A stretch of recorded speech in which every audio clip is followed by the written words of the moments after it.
Welcome to Aaron Mahnke's Cabinet of Curiosities, a production of iHeartRadio and Grim and Mild.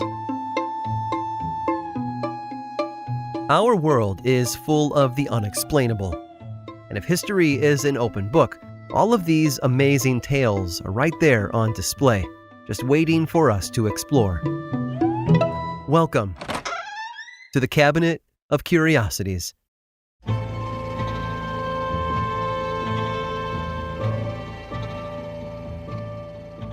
When the going gets tough, the tough gets going. It's an English proverb that means the strong are able to weather the most difficult of circumstances. But in one case, it took on a whole new meaning, one in which a group of people looking for acceptance got much more than they bargained for, and they got out of there as quickly as they possibly could. Henry S. Clubb had a problem. In 1855, he was part of a collective facing a major societal hurdle. They were vegetarians. The problem wasn't their dietary choices. It was because Clubb and his people were alone in a world of meat eaters, and they just wanted to find a place where they felt like they belonged. Aside from their abstinence from meat, they also refused to consume alcohol, tea, coffee, tobacco, fowl, and dairy products, making them closer to vegans than vegetarians, and they stuck out like a sore thumb among everyone else. Around the same time, the Kansas Territory became hotly contested between pro-slavery and abolitionist groups. Gallons of blood were shed on both sides, resulting in a nickname for both the area and the time period, Bleeding Kansas. But the new territory also spelled opportunity for Clubb and his fellow vegetarians.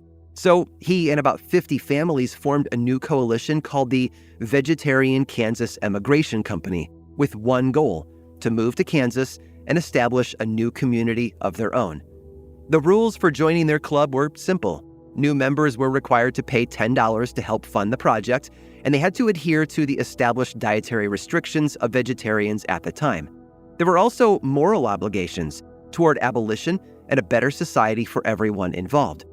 Clubb immediately got to work fundraising by soliciting local business owners for capital. He wanted to raise enough money to build homes and infrastructure so the community could be self-sufficient.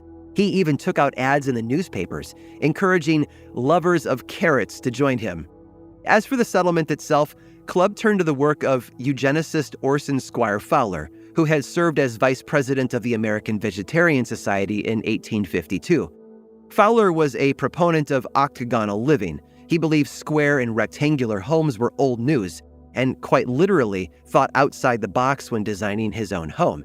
It was shaped like, you guessed it, an octagon. Fowler claimed that octagonal houses had more room and cost less to build.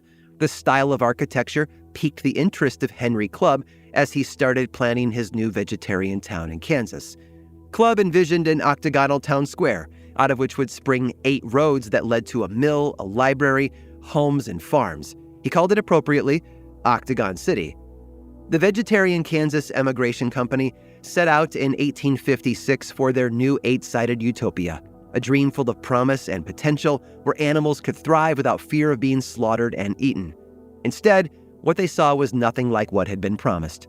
The company had traveled 1,200 miles, only to find their octagonal paradise nothing more than some shacks and a couple of ovens. None of what Clubb had described had been built. Many of the members of the company abandoned him immediately. They felt that he had misappropriated the funds that he'd raised. The group that stayed did their best to make a go of things, but their efforts did not go far enough. Everything their leader had promised was nowhere to be found. The plows they needed to cultivate the land had not been delivered. Swarms of mosquitoes brought disease, including chills and fever. The freshwater springs that were thought to be endless dried up, and crops died before they could even be harvested. According to a historical marker near the site, 4,000 Osage Indians who traded with them living in the area could do little to help. A large number of children and elderly people died. By the time winter arrived, most of the colony had left town. Only 4 people remained. Henry Clubb's vegetarian utopia had all but withered away. All he wanted was a safe place for he and his vegetarian friends to live their lives in peace.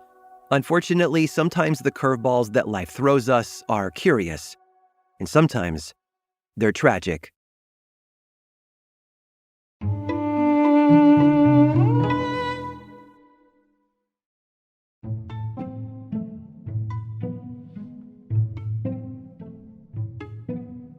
In January of 1945, Smokey made her way through a dark tunnel.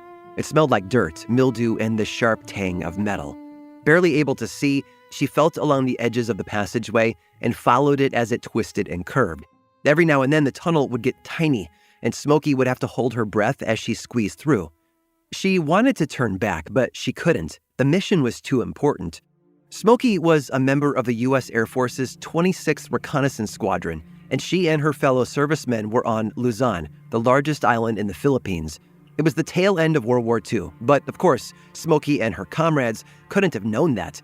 They were still in the thick of it, unsure when the war would finally end, and they had a job to do. As bombs exploded in the distance, they were working to build an airbase for Allied warplanes.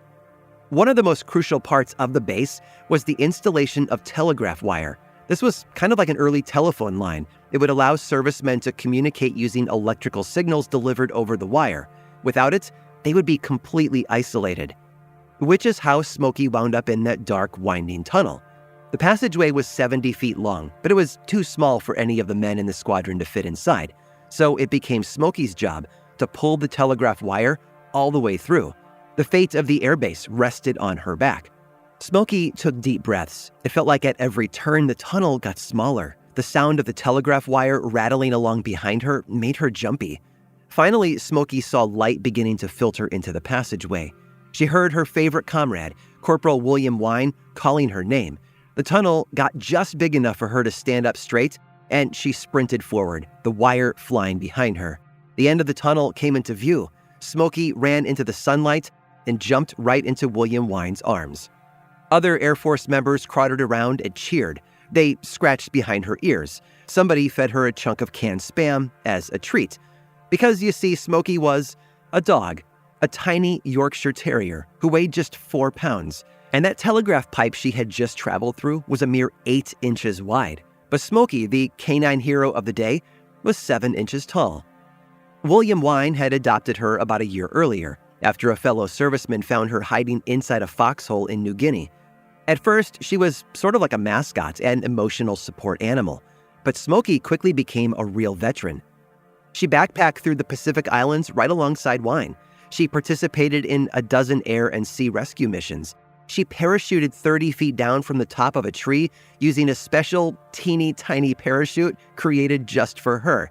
She survived over 150 air raids on New Guinea, and then lived through a typhoon in Okinawa, Japan. According to William Wine, Smokey once warned him about incoming enemy fire, thereby saving his life. This telegraph wire, by the way, was a small achievement compared to everything else that Smokey had done, but it was a shining moment for her. What would have taken days for the U.S. Air Force to complete on their own, Smokey had achieved in a matter of minutes. When the war finally ended, William Wine brought Smokey home to Cleveland, Ohio. He taught her hundreds of tricks, including how to walk across a tightrope while blindfolded. She and Wine went on to perform shows in Hollywood, which were broadcast on television all over the country. And on top of her career in showbiz, Smokey also visited veterans hospitals to comfort those who were injured or suffering from PTSD. Smokey passed away in 1959, but she left a legacy that is still honored today. According to Animal Planet, she was history's most recorded therapy dog. And in 2022, 65 years after her death, Smokey received the Animals in War and Peace Distinguished Service Medal from the U.S. government for her role in World War II. If you needed one more achievement to add to the list, though, Smokey is also credited with renewing interest in Yorkies everywhere.